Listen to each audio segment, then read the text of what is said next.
colleagues, members of the Nigerian media, that yes, it is important that the media say what is true and what is accurate. With the press, with the second legitimate that we have, you're always behind the gun to report on the fields. We've lost some of you, you've sacrificed your life, that our voices will be heard. Thank you for also doing unimaginable things that will bring peace to this country. Convened by the Voice of Nigeria is a strategic imperative.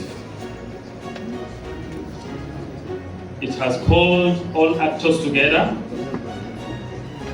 both government institutions, security sector, civil society, the media, and most importantly, our citizens.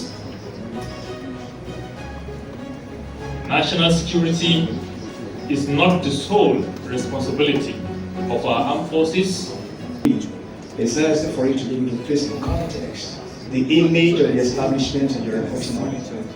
If there is misnomer, or if like misadventure of an individual that belongs to any of the security agencies, that does not constitute the image of that establishment or institution.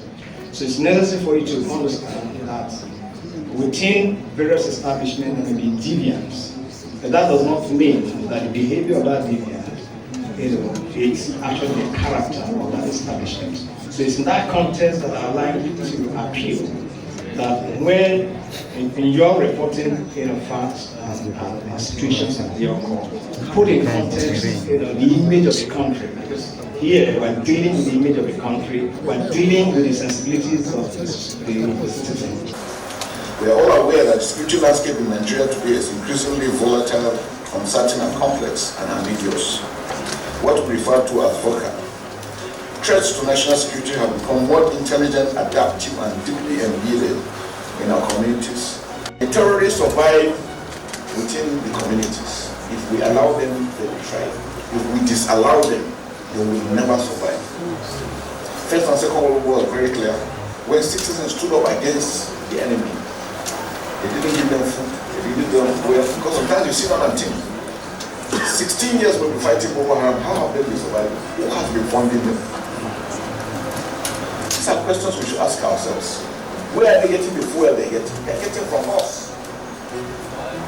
We're in the age of misinformation and discrimination. Sometimes when you talk about investigation, our mind is only on the negative. No, even positives can be investigated. Just last week, I dispatched a team for Voice of Nigeria to go to Green Valley, while Nigerian armed forces working both using the kinetic and non-kinetic approach and be able to restore confidence in the community and be able to push back the criminal non-state actors.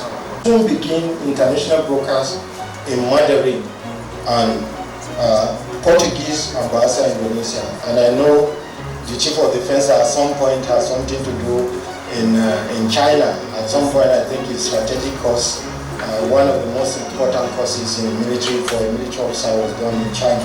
So we are doing this because one, you cannot ignore China, but to also position Nigeria as a global player, we need to take that seriously, and we'll do it, God willing, before the end of the year.